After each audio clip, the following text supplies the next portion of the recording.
Wow. I mean, let me just start by saying I can't even express how honored I am to be in this room in front of all of you in this moment, to see the female leaders in this area all in this room together, and for me to be here with you. I just want to say thank you for welcoming me here, and thank you for taking the time to listen to my story and to hear what this company is all about.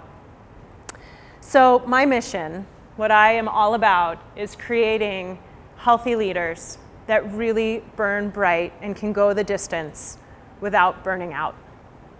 I am going to share with you my personal story, and I'll be really transparent. I have never told a group of people this entire story, so I'm just going to put it all out there and share with you why this became my vision, why this became my mission, and why I started Connected EC.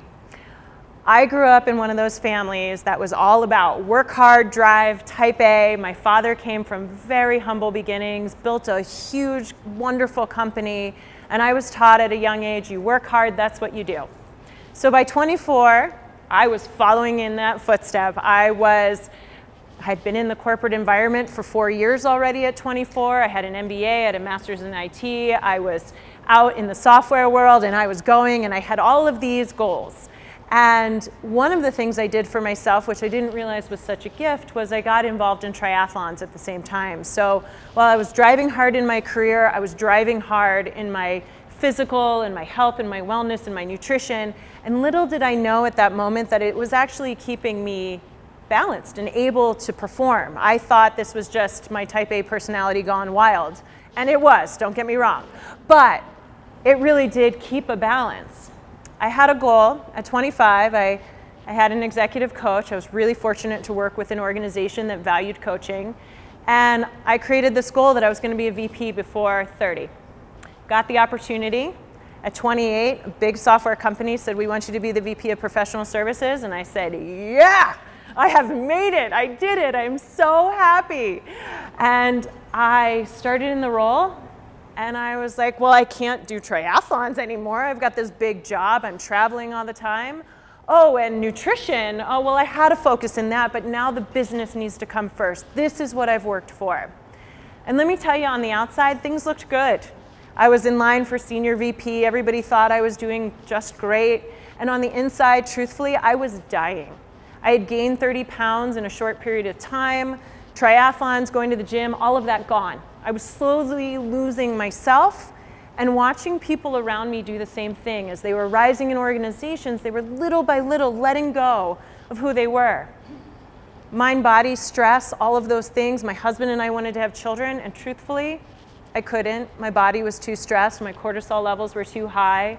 So here I am, dying on the inside, and everybody on the outside is looking at me like, oh, wow, she's doing great. And I thought there's got to be something different. The executive coaches I had in my life were amazing, but we were always dealing with the mental side. And nobody was asking me, are you taking care of yourself? What's your stress level like? Are you really taking time for you to put the energy back in so that you can do this job? The truth is that I could have done the job, and I would have been the only female with a seat at the table at that company. But I burned out, and I said, you know what? I'm not doing this. I'm not sacrificing my entire being for this job. And I wish that I would have known then what I know now. But that is where this company was born from. Was from a place of saying we've got to do it differently. If we want to be at the top and we want to be leading with as much power and passion and love and care, we have to be doing things differently. And so I started Connected EC. I became an executive coach, I became a nutritionist, and I said, I'm putting these worlds together because we as leaders, we need more support. So I'm going to talk a lot today about things like what pulls us away from health and wellness. Because let me say, I get it. I have 2 kids, I'm running a company. I know there's a million and one things that pull us away from focusing on our health. So we're going to talk about that. The most important thing we're going to talk about today, you'll see pieces of paper that say, please leave this face down. We're going to do some work together to really get connected to your why. And you're going to learn why connecting to the why when it comes to health and wellness is such a critical piece of the puzzle. We're also going to talk about the connection. You know, people talk about leadership all the time, and we talk about wellness, and we have these two strategies going in two different directions.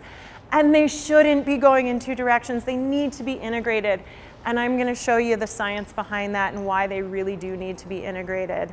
And finally, I want everyone in this room to be able to walk out of here with something that they can commit to changing in their world to bring more vitality into their life. So we're going to get to the how and the what and how to make small changes tonight. And because I'm a coach, of course, I'm going to ask you for a commitment. So just prepare yourself.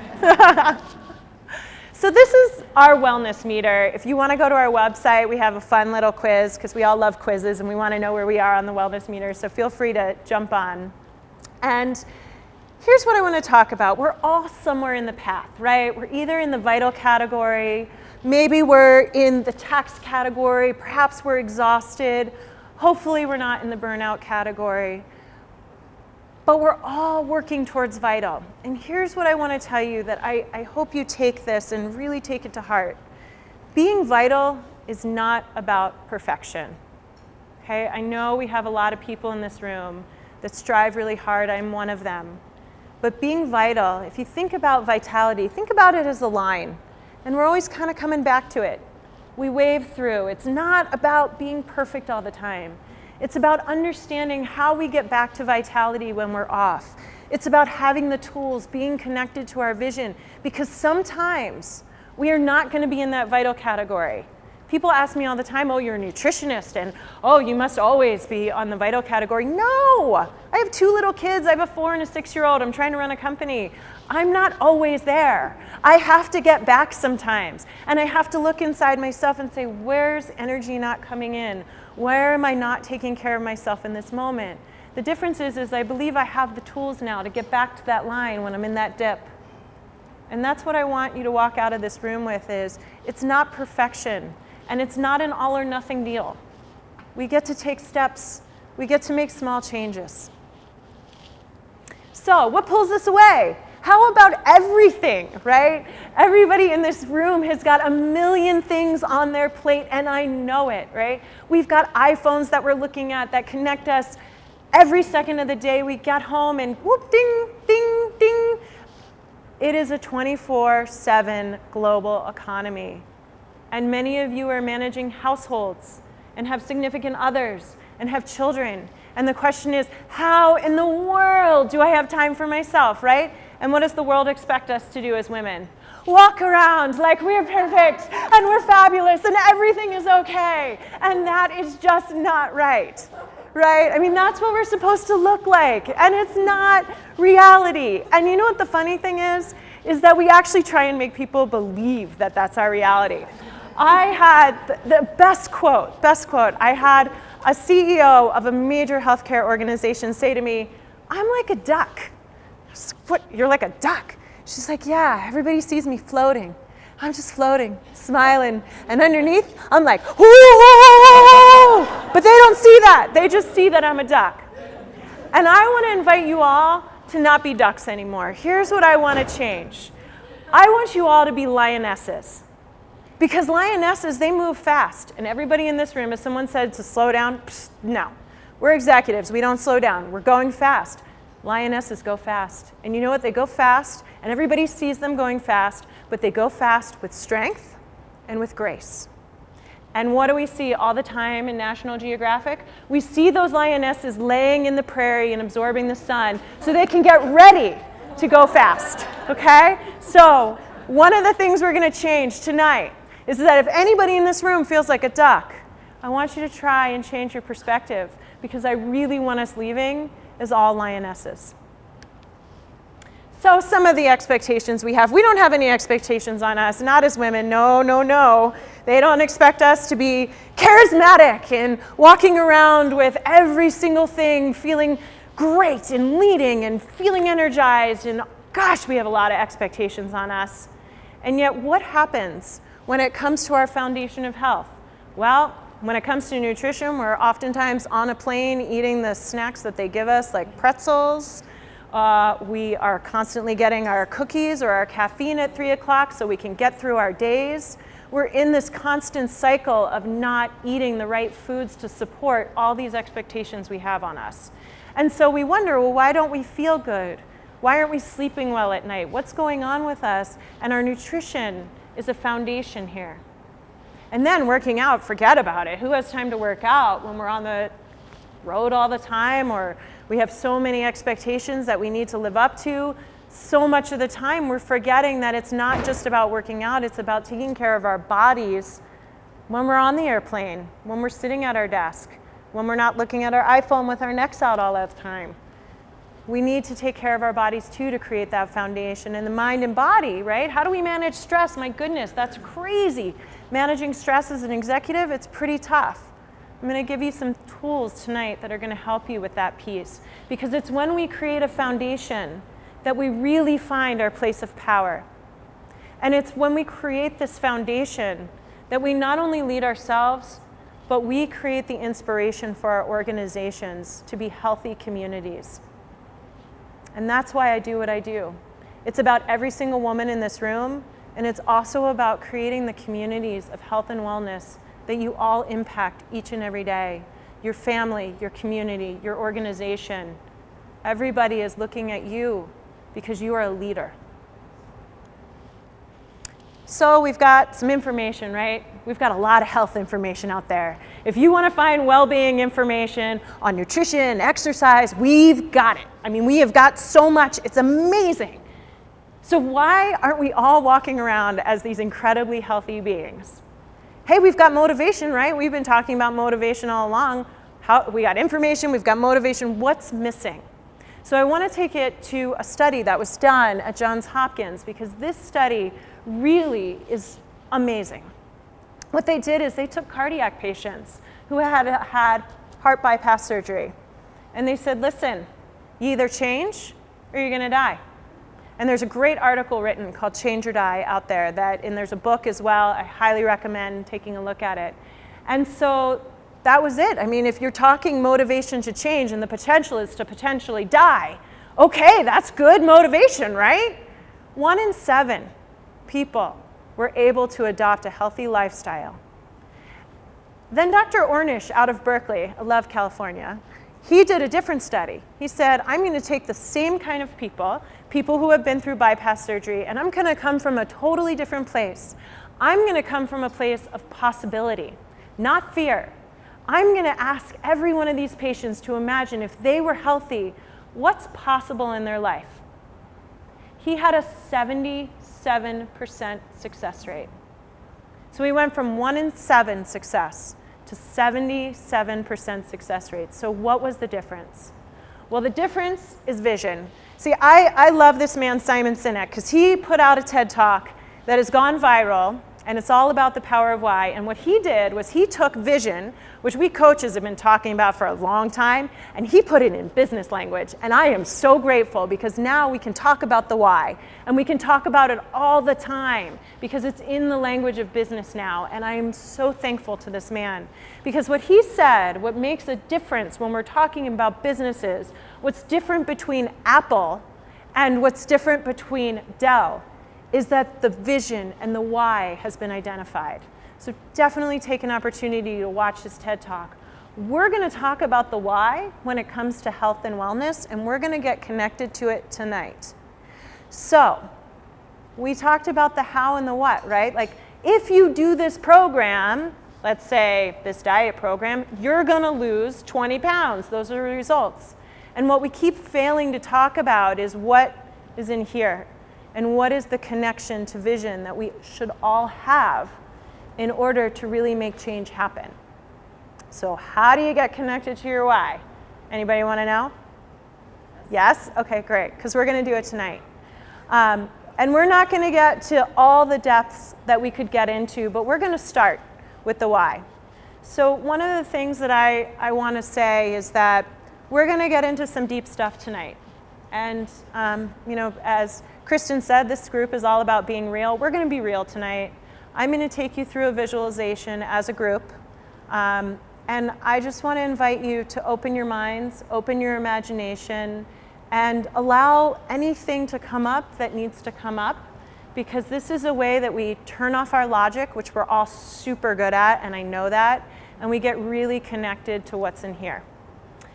So with that being said, I'm actually going to close my eyes with you because I don't think I can lead a visualization and be looking at all of you and up here. So I'm going to just grab a chair. Do you mind if I grab this? And so what we're going to do is basically a guided meditation. I'm going to be talking you through this. I'm going to ask that everybody close their eyes for a moment. And it'll be about a 3-minute visualization. And just get in a comfortable position and close your eyes. And we're just going to start to connect to our breath and get present in this moment all together as a group. You can notice how the breath feels as it goes through your nostrils, how the exhale feels. Allow yourself to relax into this moment, to let any tension go that could potentially be there from the day.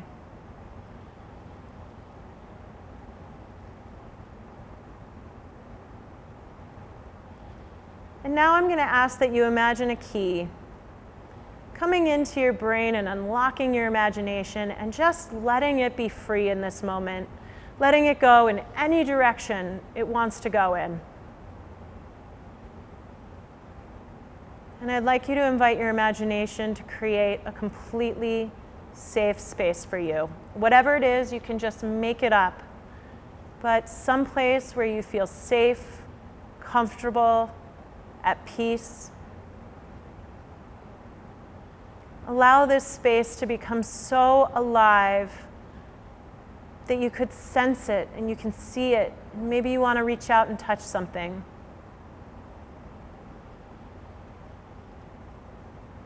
I want you to notice that there's someone in the distance.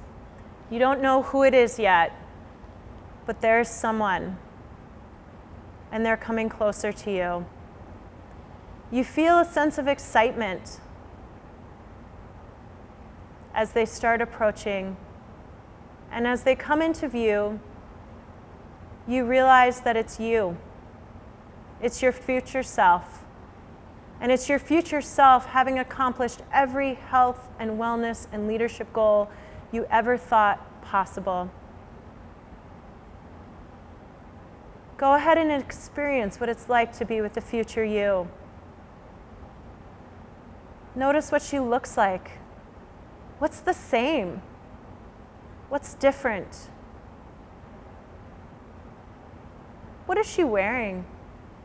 What's her energy like? You're going to have the opportunity to ask your future self 2 really important questions, and you're just going to listen to her answers in your own mind, and you'll have the opportunity to write them down.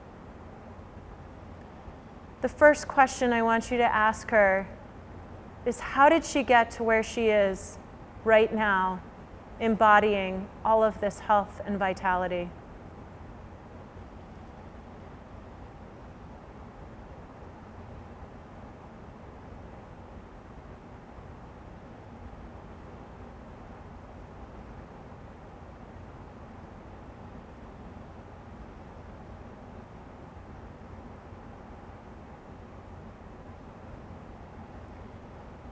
And the second question I want you to ask her is, what do I need to know in this moment for my journey to be successful?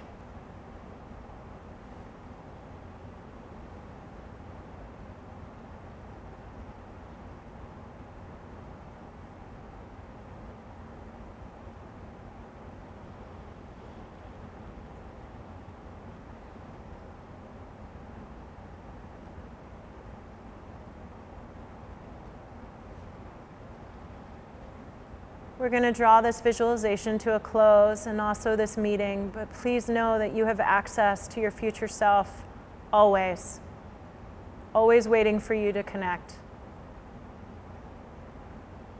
Whenever you're ready, you can allow the breath to return you and to open your eyes whenever you're ready.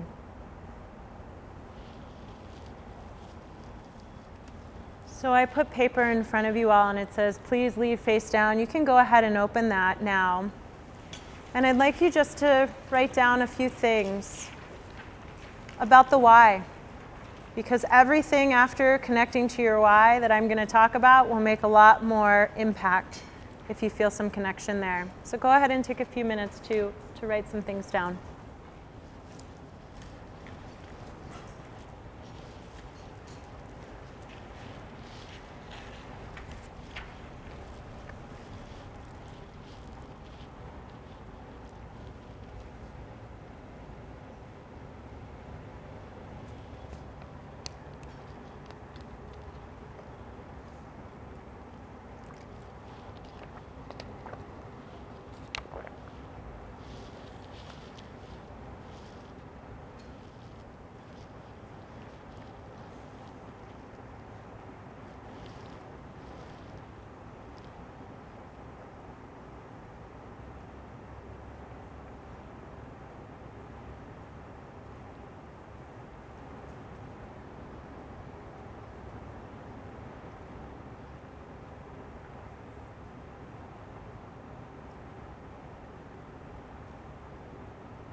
So I'm going to invite each of you to have a conversation with one another about what you're writing down. And during this presentation, I'm going to have an opportunity to tell you how we can listen to each other from a different place. So I'm going to take this exercise plus one we're going to do later and invite you all after this presentation to take the time to really ask each other about your why, because that's really the foundation to all health and wellness change. Having vision for what's possible in your life. So thank you all for letting me take you through that and for turning off the side that we love so much, which is our logic, and really connecting within and getting to that heart of emotion. So this is our leadership model at Connected Executive Coaching. What I did with our team is we really created a model that was fully integrated with leadership and with health and wellness. And we're a very science-based company, so it was important to me to figure out, I knew from my own experience that there was this deep connection between leadership and health and wellness. And so when I started the company, I'm like, okay, where's everything published? I'm very analytical, I need to see everything where it's published, and let me see all the dimensions of leadership that are impacted by wellness. Like, where's the research? Where's the information? And I realized there wasn't a collection of all of this information. And so I went out and I created this massive spreadsheet and I said, okay, I'm going to go out and I'm going to research and I'm going to find the studies that link these two. And so all of these different dimensions we went through and we were looking and discovering that there was scientific evidence on all of these. It just hadn't been all collected. And we collected it and we created a leadership model, is what you see behind me. I'm not going to go into every dimension, but what we talk about when we talk about leading, we talk about how, as a leader, we're leading ourselves. And then in the second dimension, we talk about how are we interacting with others? How are we really connecting with others? What's our empathetic awareness? And then finally, in that third dimension, what is our capacity to inspire? To inspire as leaders and also to inspire organizations to be healthy and vital places for each and every employee that's a member of that company. That's my really true why, was There's got to be a connection, and I need to figure it out, and I need to make sure that everybody knows about it. And I need people to understand that if we want to be as effective as possible as leaders, we have to lead from within. You heard people say all growing up, right? You have to love yourself until you love somebody else. Well, I agree, and my Jewish mom said that to me over and over again. You must love yourself, honey. And it was true, and I believe that about leadership. We have to lead from within in order to be at our best to lead others. And when we create a foundation, when we create the foundation of nutrition and taking care of our bodies and taking care of our minds, what happens is that we're able to get to that level of expectation that everybody is looking at. And then we get to be the lionesses. We don't have to be the ducks anymore. We actually get to feel good. We don't have a 3 o'clock dip. We have energy to come home and be connected with our children. We have energy to get off the airplane and go in front of a group of people and talk with everything that we have because we're not depleted. And that's what we're trying to do. So let's talk about the how and the what, because like I said, I want you to walk out of here with some tips and tricks that you can implement right away in your life. And I'm going to talk about nutrition first, because nutrition is a building block for our energy. It is our life force. It is what feeds us and gives us energy throughout the day. And yet, we treat nutrition as if it is whatever's convenient, right? Let's just get it in. We just got to get the calories in so that we feel okay. No, we have to think about creating a foundation for our vitality. So what I have up here are the basics, right? We've got our protein, fats, and carbohydrates. In order to balance our nutrition, we actually have to balance these macronutrients. These are the building blocks. These are the things that actually make it possible for us not to have our dips and our spikes in blood sugar. They work together. And I talk to clients all the time, and they're like, oh, well, at 3 o'clock I had a piece of fruit. Well, that's a really good, healthy choice, but that's not really everything, right? We're missing some key factors. So one of the things I want to tell you is that with every snack, with every meal, we need to balance these macronutrients. So I will tell you, I was sitting in nutrition school in one of my first classes when they told me that I needed to eat fat. Anybody grow up in the low-fat generation? Because I did. And I looked at my professor and I said, no, no, no, no. If I am going to eat fat, I am going to get fat, and that is not okay with me. And she just laughed like, oh yeah, she's new. And I was. And I learned very quickly that fat is important. And I'm not talking about trans fats or processed fats. If it's on a box, it's not going to be good fat. I'm talking about good, healthy fats like nuts and seeds, avocados, good, healthy oils, things that are from, if you do eat animal products, from good, healthy animals. That's where we get good sources of fat. We need protein. Protein is the building block to our muscles and also, ladies, our hormones. Want to balance those hormones? We got to get protein. It's absolutely essential. And carbohydrates, yes, it's the most highly debated macronutrient in the nutrition world, but carbohydrates are important. Fruits, vegetables, grains for some people are important, but we are all different. Does anybody want to tell me who is the nutrition expert of your body? Who is the best, knows everything, and actually has all the wisdom? Anyone? You, right. Because you're all biochemically different. You might be able to eat dairy, you might not be able to. You might digest grains great, you might not be able to.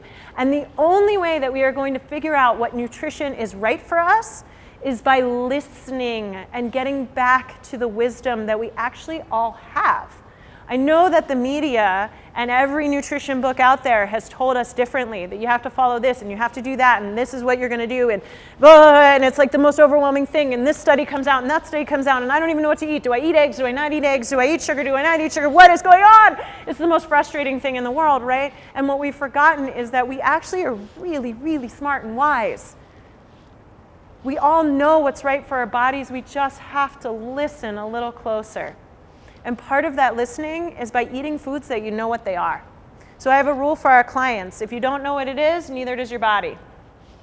So if you read ingredients, I don't know about you, and I wouldn't do this to anyone in the room, but sometimes I make people come up and read the back of salad dressing and make them stand up here and actually pronounce the ingredients, and they say, Jamie, I can't pronounce this. And I say, then why are you eating it? What is it? And they're like, I don't know, don't eat it, okay? So if you want to really tap into your wisdom, you got to know what you're eating. You can't be wise about chemicals that you've never heard of and potentially are derived from coal. So eat real food. It's an important thing. It's an important thing, not just because it's what's good for you, but because it allows you to re-tap into that wisdom of who you are and what's good for your body. Okay, so that's a really important foundation principle for us.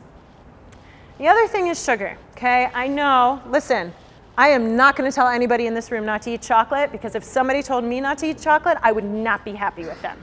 Okay, it's all about balance.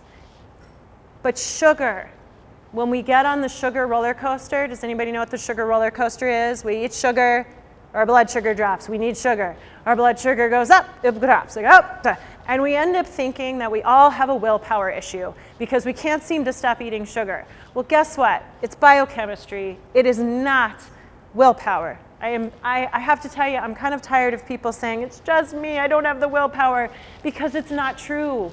We're all actually able to do this. We just have to set our bodies up for success. And that means, going back to that last slide, balancing our macronutrients. Can you have chocolate cake? Yeah, you can have chocolate cake in moderation. But let me say, the best way to have chocolate cake is with some other food.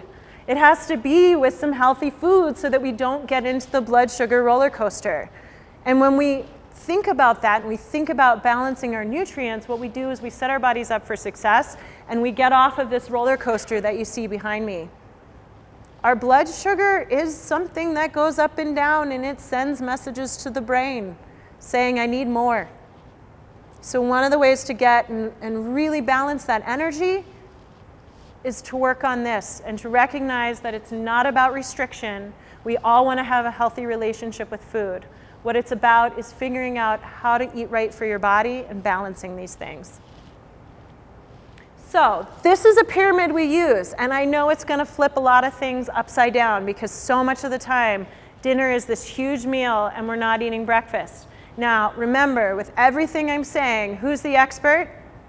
You, okay? So this might not work for you, but I can tell you that this model works really well for a lot of people, which is start your morning with a healthy breakfast. Coffee and a donut is not the breakfast that anybody should be having because it's not going to set you up for being at your best as a leader. It just won't. It's going to put you on that roller coaster. I can't tell you how many times I talk with people and they say, well, I have breakfast, coffee. No, that doesn't work. That is not breakfast. Think about having a nice, healthy breakfast. If you're somebody that likes snacks, have a snack.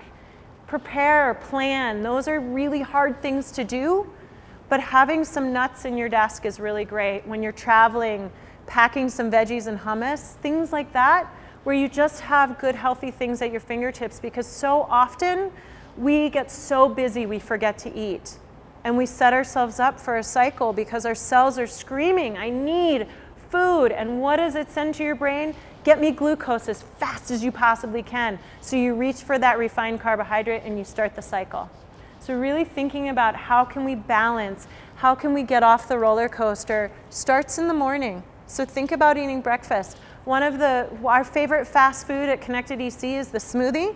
So we gave you smoothie recipes. If you are somebody that needs to rush out the door and doesn't have time, grab a smoothie.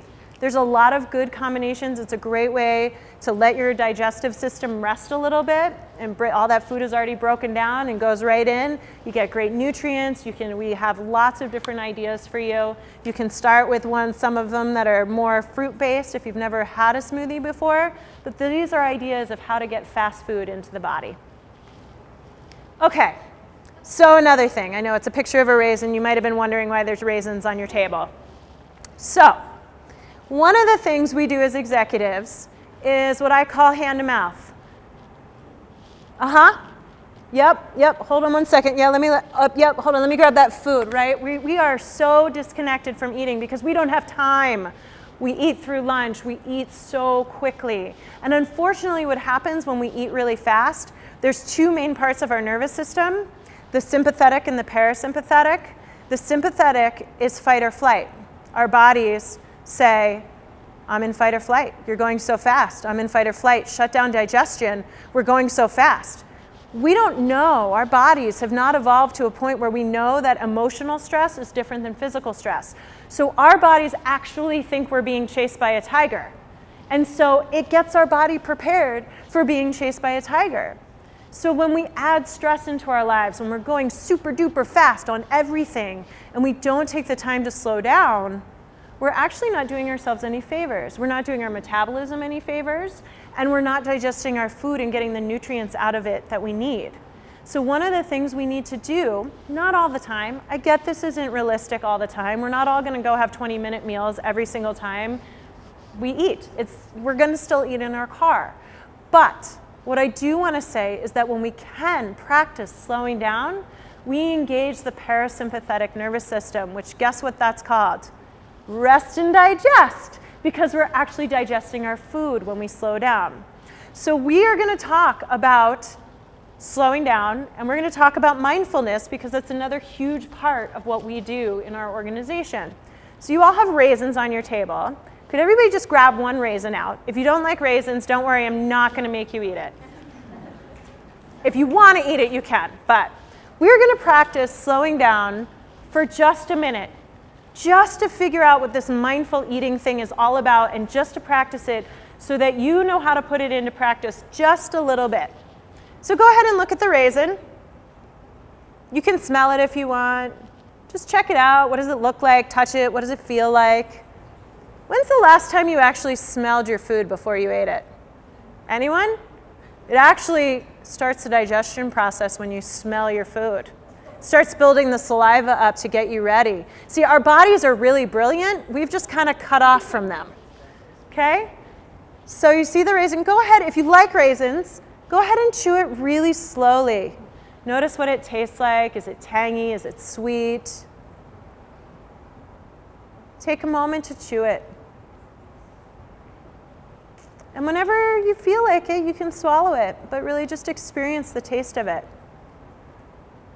When's the last time you noticed what your food tastes like all throughout the meal?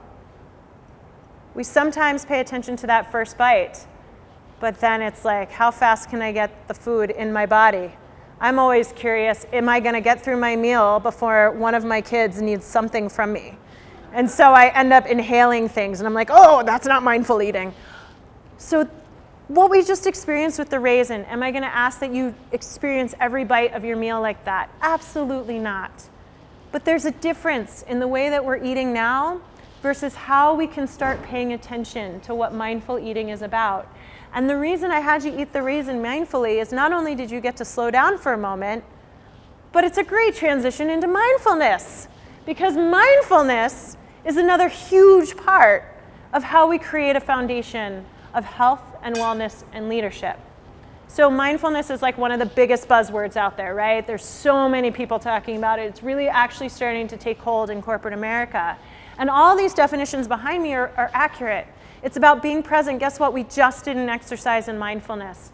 Meditation, when you're focused on your breath and you're thinking about belly breathing. Mindfulness. Yoga. Mindfulness. There's all of these times in our life where we can be mindful. People sometimes think, well, I can't really practice mindfulness if I'm not meditating every day, and really the meditation is the mindfulness, and that's actually not what I think it's all about. Yes, meditation is the practice, but what is important about mindfulness is that connection that we're able to feel, being present with each other, being present as a leader. That's what mindfulness is about. So, coming back to our leadership model, we talked about vitality and cognitive agility. We talked about nutrition. When we think about nutrition, blood sugar, all of those things, that gives us the cognitive agility. Our brains, huge part of our brain is fat. So when we talk about eating fat, we're talking about supporting our brains. When we talk about balancing our energy, we're able to show up with the vitality and the charisma that is expected of us as leaders. And when we talk about mindfulness, what we're talking about is the second dimension. We're talking about how we connect. What is our empathetic awareness for others? And when we practice mindfulness, when we are able to be present with one another, it changes. It changes. It changes how we relate to each other. It changes how we lead. And truly, empathetic awareness, emotional intelligence is so much more important to everybody's team and each one of us than we actually realize. And study after study is coming out saying, hey, leaders with emotional intelligence, with empathetic awareness, that's where people are really finding the connection and finding great leaders. So we're going to talk a little bit about the neuroscience of mindfulness, because I know for myself, I needed to understand, why in the world should I meditate? Why should I focus on my breath and be present? Why does this really matter? And I like to use this metaphor because it's a really important one in understanding the neuroscience. If you think about the human brain, some of the time we're like all over the place, right? Our thoughts are really jumpy. We've got so much going on, kind of a monkey mind, everything's going on. And it's hard to see into the deeper levels of thought. And so when we think about water and in the choppy water of the ocean, you can't see to the bottom. You can't see to the deeper level of thinking. And when we are able to calm the waters, calm the thoughts, we get to that deeper level. So what does that look like in neuroscience? Well, we have this thing called amygdala, and it's highlighted in red here. And the amygdala is the part of our brain that sends us into fight or flight. So we talk a lot at Connected EC about amygdala hijack. Okay? Amygdala hijack is when you are in fight or flight. Again, we don't know that we're not running from a tiger. Anybody had their flight canceled recently? Okay? Amygdala hijack. Anybody came from a place of reaction where they regretted how they reacted, where they didn't feel like they really gave themselves the space to respond? Somebody cut you off in traffic? How about you were in the boardroom and someone next to you said something really idiotic and you really you didn't take a moment, you just jumped on them because how could they possibly say something like that? Amygdala hijack has a huge amount of power on us if we don't realize what's happening.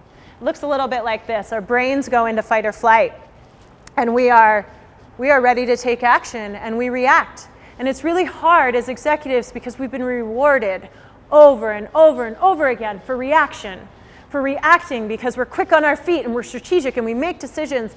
And yet, I want to teach everybody in this room response. How do we respond? How do we actually turn off the amygdala when we're in hijack and turn on the middle prefrontal cortex? Because the middle prefrontal cortex is where the water is still. It's our deeper level thinking. It's where our real thinking and our power comes from. And if we respond and we give ourselves a moment, that's where our power comes from. That's where our connection comes from. So meditation, the practice of meditation is amazing. Yes, it changes the brain. It actually shrinks the amygdala and expands the prefrontal cortex.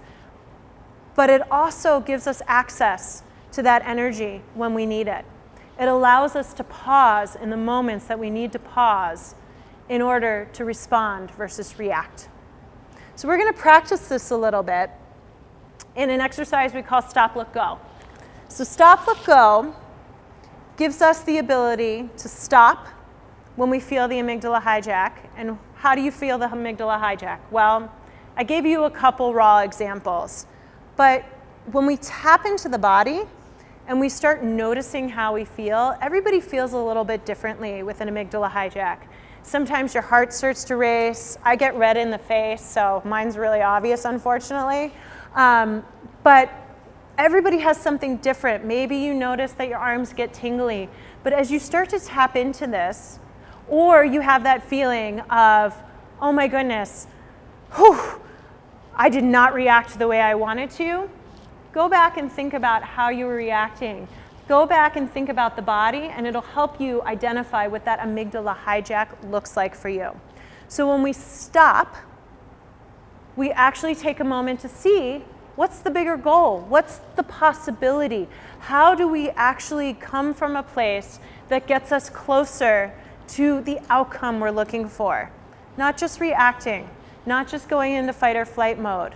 So when we pause, and you can each take a breath right now in pausing, pause. If you just take one quick breath, that allows you to pause. Take a pause, look at the possibilities, and then go from a place of response versus react. Look at the reaction that you get from others, or hopefully the response that you get from others. When you see that response, maybe you need to go back to stop, let go. Keep working on this. One of the things people say to me is, Jamie, I don't have time to do this. This is crazy. I'm in meetings all day, and how do you expect me to pause? How do you expect me to take a breath? Well, real quickly, I want to tell you about the two levels of listening, the two dimensions that I want you to recognize are different. Number one, dimension one, okay? We spend so much of our time in dimension one listening. It's all about me. I got to think about me. I got to respond. I got to say the next intelligent thing. I got to connect to this person by telling them a story about myself that's just like the story that they just told me about them, so they know that I can relate to them.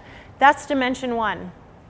Dimension two is where we actually put our energy on the other person, where we listen with a different ear, where we open up our curiosity. So one of the things that you can do to stop, look, go is to open up your dimension two listening. When someone says something that really angers you, instead of reacting, go ahead and articulate what they just said to you. They're going to be really shocked. So what I hear you saying is blah, blah, blah, blah. Wow, they're going to feel seen. And it gives you a moment to take that breath so that you can actually come from a place of response. This is what mindfulness is about. This is how we reduce our stress, and this becomes a foundation of how we keep ourselves healthy. So, a couple things I want you to take home. Number one, that dimension two listening, I'd like you each to try it with somebody in this room tonight. Ask them about their why and listen from a place of curiosity, not with an excitement yet to share yours, knowing that they're going to do the same for you and listen at a deeper level to you when you talk about your why. So connect to your why as much as possible, because that is what creates transformation. Balance your macronutrients. If you take one thing away from the nutrition talk, balance your macronutrients and you are the expert. It's really important. Get off the sugar train. It is just not a fun roller coaster to be on. Make sure that you're balancing your macronutrients. Eat breakfast. Practice stop, let go. Think about response versus reaction. Practice that two-dimensional listening with each other. And finally, be a lioness, because every single person in this room has the power to make change in their organizations and in themselves. Be the lionesses that I know each person in this room is. And take a commitment to yourself to do something that you've learned, whatever it is, one small thing that's going to get energy going back into you so that you can lead with power and with grace and with strength. Thank you so much.